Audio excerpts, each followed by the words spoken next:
Mari belajar dari Italia. Apa yang sebenarnya terjadi di Italia?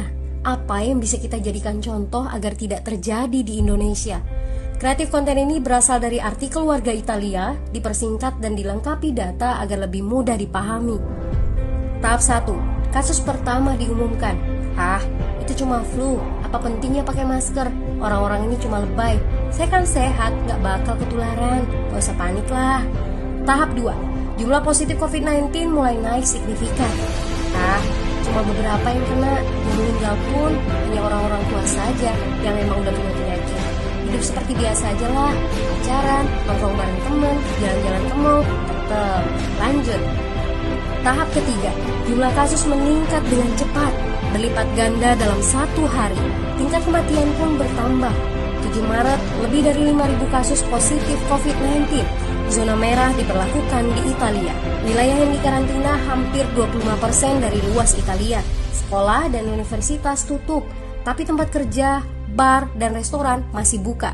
Sementara itu, 75% wilayah lain masih menganggap enteng COVID-19.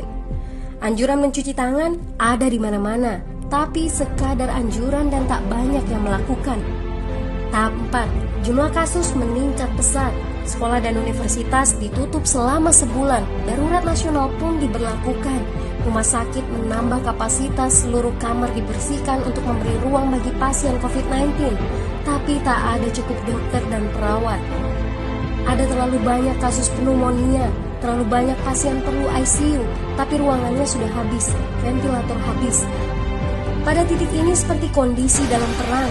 Dokter harus memilih siapa yang akan diobati berdasarkan peluang bertahan hidup. Itu berarti pasien lanjut usia dan punya penyakit bawaan seperti hipertensi, diabetes, stroke tidak masuk prioritas karena tidak ada lagi ruang. Sistem layanan kesehatan seketika runtuh. Tahap 5, 9 Maret mencapai lebih dari 9.000 kasus. Seluruh kota Italia lockdown. Orang-orang bisa pergi hanya untuk keperluan darurat dan dalam pengawasan ketat. Semua bisnis masih dibuka karena jika tidak, ekonomi akan runtuh. Itu kebijakan pemerintah. Mulai ada ketakutan, orang-orang mulai memakai masker dan sarung tangan. Tapi tetap saja, ada anak-anak yang merasa jagoan, masih ingin uji nyali. Pergi ke restoran rame-rame, hangout bareng, minum-minum dan lain sebagainya. Tahap 6, 2 hari kemudian pemerintah Italia berubah pikiran. Semua bisnis harus tutup. Bar, restoran, pusat perbelanjaan, semua jenis toko, kecuali supermarket dan apotek. Penyebabnya, karena dalam sehari yang positif bertambah lebih dari 2.000 kasus. Penduduk yang mau keluar rumah harus mendapat surat izin. Surat izin ini didapatkan dari pos pemeriksaan polisi yang disebar di berbagai lingkungan. Yang melanggar bisa kena denda 3,3 juta rupiah. Bagi pasien positif yang tidak mau mengkarantina diri, bakal dituntut dengan pasal pembunuhan, hukuman 1-12 tahun penjara. 21 Maret jumlah korban meninggal di Italia terus meningkat melampaui Cina.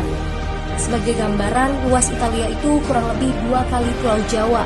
Penduduknya lebih dari 60 juta jiwa. Lalu apa yang harus kita pelajari dari Italia?